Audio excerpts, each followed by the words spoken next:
کہا گیا ہے آپ کو جاننا ہے. فرائض ایک جمع ہے, فریضۃ سے فرائض بنا. اللہ تعالیٰ نے قرآن پاک کے اندر فریضۃ کا لفظ استعمال کیا. جو آیت ابھی تلاوت کی گئی اس کے اندر بھی یہ لفظ ہے فریضہ. فریضہ کہتے ہیں حصے کو, نام دیں حصہ جز, یعنی کتنا حصہ کس کو ملے گا, اس کو کہتے ہیں فریضہ. اس کی جمع آتی ہے فرائض, ایک اس کا نام علم فرائض, اس لحاظ سے اس کو کہا جاتا ہے. دوسرا اس کا نام ہے علم فرائض کا وراثت کی تقسیم یا تقسیم میراث. دونوں تقریباً ایک ہی ہے. آپ وراثت کی تقسیم بولیے یا علم میراث بولیے. یہ وراثت اس کو کیسے تقسیم کیا جائے اس کے متعلق جاننا. اس فن کے اندر علم فرائض کے اندر عام طور پر جو گفتگو ہوتی ہے وہ مرنے والے کی ترکے, یعنی اس نے جو مال چھوڑا ہے اس کے متعلق گفتگو. اس کو کہتے ہیں موضوع. کس موضوع پر آپ کو گفتگو کرنا ہے وہ ہے ترکہ. جو آدمی اپنے پیچھے مال چھوڑ جائے, روپیوں کی شکل میں, کاروبار کی شکل میں, بینک کے گھر کی شکل میں, باپ کی شکل میں, جائیداد منتقلہ, جائیداد غیر منتقلہ کی شکل میں, اس کو کہتے ہیں ترکہ. اس ترکے کو تقسیم کرنا اس علم کے اندر سب سے زیادہ جو ہے اسی سے متعلق جو گفتگو ہوتی ہے. اس علم کی جاننے کا فائدہ یہ ہے, ایک تو اللہ کے نبی کی دینا, ہم حدیث پر عمل کریں. دوسرے ہے کہ جب آدمی اس علم کو جانے گا تو مستحقین تک ان کا حق پہنچ جائے گا.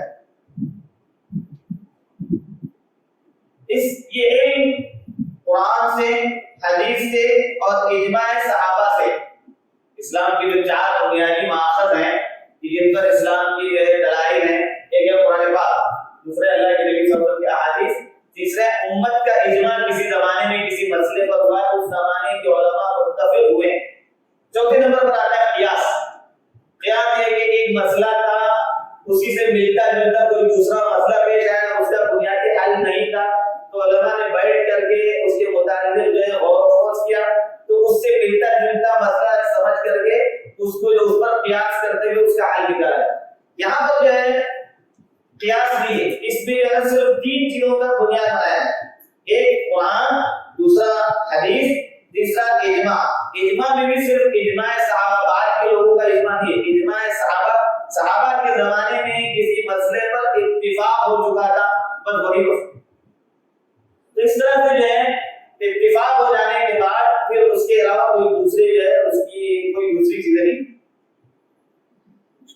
ترکے کے تعلق سے میں نے آپ کے سامنے بیان کیا, اس کے تعلق سے جب مسائل ترکے میں کون کون سی چیزیں آتی ہیں آپ جانیے کہ مرنے والا اپنے پیچھے جو مال چھوڑ جاتا ہے وہ جائیداد کی شکل میں چھوڑنے والا. جائیداد میں جائیداد غیر منقولہ جیسے باغ ہے, مکان ہے, زمین ہے وغیرہ. جائیداد منقولہ میں جیسے روپیہ ہے, سونا چاندی ہے, زیورات ہے, سامان تجارت ہے, فرنیچر ہے, کپڑے ہیں, برتن ہے, گھر کا سامان ہے, یہ جائیداد غیر منقولہ میں. اس طرح سے ہمیں چند ضروری مسائل جاننے کی ضرورت ہے. مرنے والے نے اس کا پیسہ بینک میں جمع تھا, تو جو پورا کا پورا سیونگ سرٹیفکیٹ اس کے پاس ہے, جو شکل میں اترتی جو اس کا مال بینک میں ہوگا, اس پر جو زائد رقم سود کی بینک کی طرف سے جمع ہوئی ہے اس کو چھوڑ کر اس کی اپنی اصل جو رقم ہے وہ ترکہ ہے.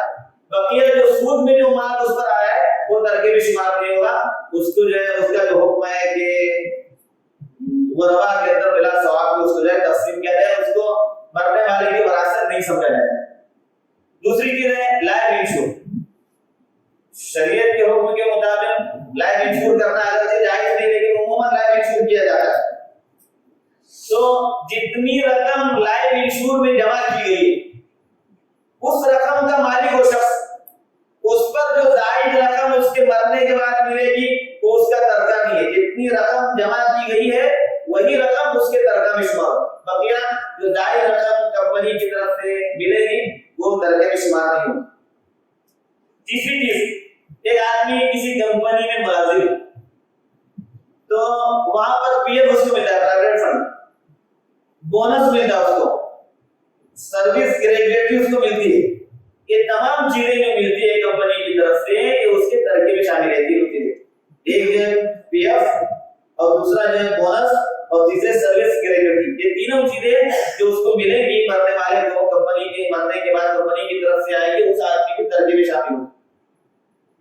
چوتھی چیز, ایک آدمی کسی جگہ ملازم ہے, اس کے انتقال کے بعد کمپنی کی طرف سے ڈیتھ کمپنسیشن کے نام سے جو ہے ایک رقم ملتی. وہ رقم اگر متوفی کے لیے آئی, مرنے والے کے لیے آئی ہے,